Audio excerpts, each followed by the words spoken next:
heat transfer. Difference between boiling and evaporation. In both boiling and evaporation, matter changes from liquid to gas. But the two processes are quite different. When temperature of a matter increases, the particles of the matter gain energy and move with greater speed. In evaporation, the particles at the surface escape and form gas.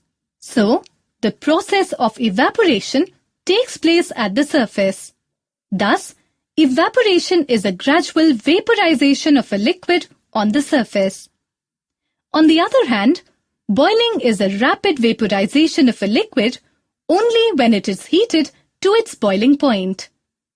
In evaporation, no bubbles are formed, whereas in boiling bubbles are formed. Boiling occurs throughout the liquid, but evaporation occurs only at the surface. Evaporation occurs at all temperatures, whereas boiling occurs at definite temperature boiling point. For evaporation, energy is supplied by surroundings.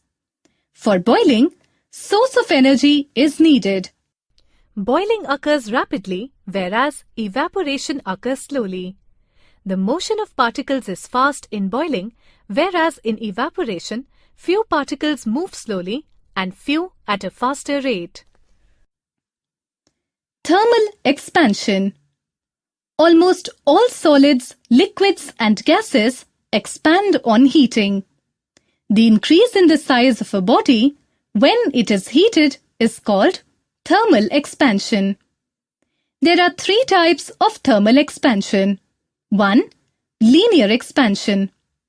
It is the increase in the length of a metal rod on heating. 2. Volume expansion. It is the increase in the volume of block on heating. 3. Superficial expansion.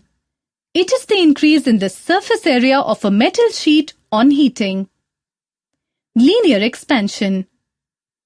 Suppose L be the original length of a solid rod. Let L be a small increase in the length of the rod when its temperature is raised by a small amount T. Thus, it is found that L is directly proportionate to L and L is directly proportionate to T. Therefore, L is directly proportionate to LT. Volume expansion. Suppose V is the original volume of a solid. Let V be the small increase in volume of the solid when its temperature is raised by a small amount T. Thus, it is found that V is directly proportionate to V and V is directly proportionate to T. Therefore, V is directly proportionate to Vt. Superficial expansion. Suppose S be the original surface area of a solid. Let S be a small increase in area of the solid when its temperature is raised by a small amount T. Thus, it is found that S is directly proportionate to S and S is directly proportionate to T. Therefore, S is directly proportionate to St. Thermal expansion of solids. When a substance is heated, it absorbs heat and starts expanding. That is, most of the metallic solids expand on heating. The gases expand the most and solids expand the least on heating. Unlike gases or liquids, solid materials tend to keep their shape when undergoing thermal expansion. Thermal expansion generally decreases with increasing bond energy that affects on the melting point of solids. So, high melting point materials have lower thermal expansion. Let us perform an activity to observe thermal expansion in solids. Activity. An iron ring ball apparatus consists of a metallic ring and metallic ball. The outer diameter of the ball is equal to the internal diameter of the ring. Initially, the ball easily passes through ring. Now, heat the ball strongly for a few minutes. You will observe that ball does not pass through ring because its diameter has increased. After some time, when the ball is cooled, it again passes through the ring. This shows that solid expands on heating and contracts on cooling. Different substances of identical dimensions expand by different amounts when heated through the same range of temperature. Let us perform an activity to observe this difference in expansion of different solids. Activity: take a strip made of two metals called bimetallic strip, such as brass and iron. The strip looks flat at ordinary temperature, room temperature. Heat the strip over the flame of a Bunsen burner for some time. Observe what happens. You will find that the strip bends due to heating, such that brass is on outer side and iron is on inner side of the curved end.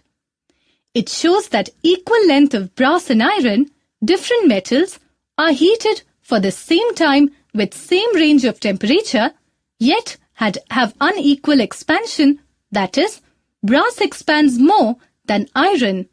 This forces the strip to bend towards the iron side. Practical applications of thermal expansion of solids. 1.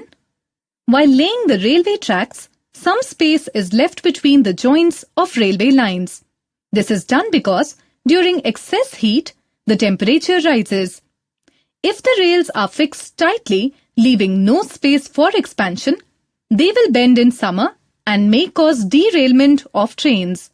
Hence, to avoid it, some space is left between the joints of railway lines. 2. For the wooden wheels of tongas, the iron rims are made of the same size as the wheels themselves.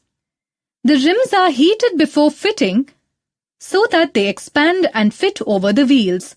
After fitting, cold water is poured over the rims. On cooling, they contract and grip the wheels firmly. 3. In construction of bridges, some space is left to allow the expansion to take place during high temperature. Therefore, during the construction of a bridge, one end is fixed and the other end is mounted on a roller to accommodate the expansion or contraction during the change in temperature. Thermal expansion of liquids.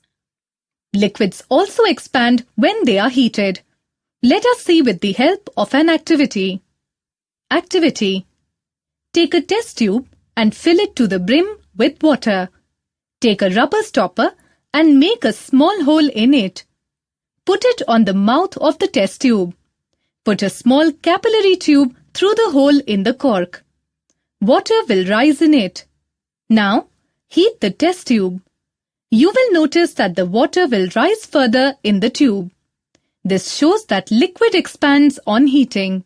Example: thermometer is one of the application of thermal expansion of liquid. Thermal expansion of gases. Expansion in gases is maximum than in solids or liquids because the molecules in a gas are very loosely packed. On heating a gas, the molecules move far away from one another. Thus, the gas tends to increase its volume. Activity: take an empty flask and fix the balloon to its neck. Heat the flask using a burner and observe the balloon. After some time, the balloon gets inflated. Now, leave the flask to cool down. The balloon gets deflated. It shows that gases expand on heating. Hot air balloons. The interesting example of expansion of gases is hot air balloon. Hot air balloon inside the balloon bag expands more quickly than the outside container.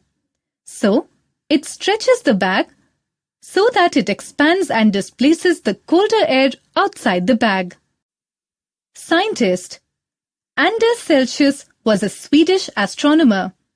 He was professor of astronomy at Uppsala University from 1730 to 1744 but travelled from 1732 to 1735, visiting notable observatories in Germany, Italy and France. He founded the Uppsala Astronomical Observatory in 1741 and in 1742 he proposed the Celsius temperature scale, which takes his name. Celsius conducted many geographical measurements for the Swedish general map and was one of the earliest to note that much of Scandinavia is slowly rising above sea level, a continuous process which has been occurring since the melting of the ice from the latest ice age. However, he wrongly posed the notion that water was evaporating.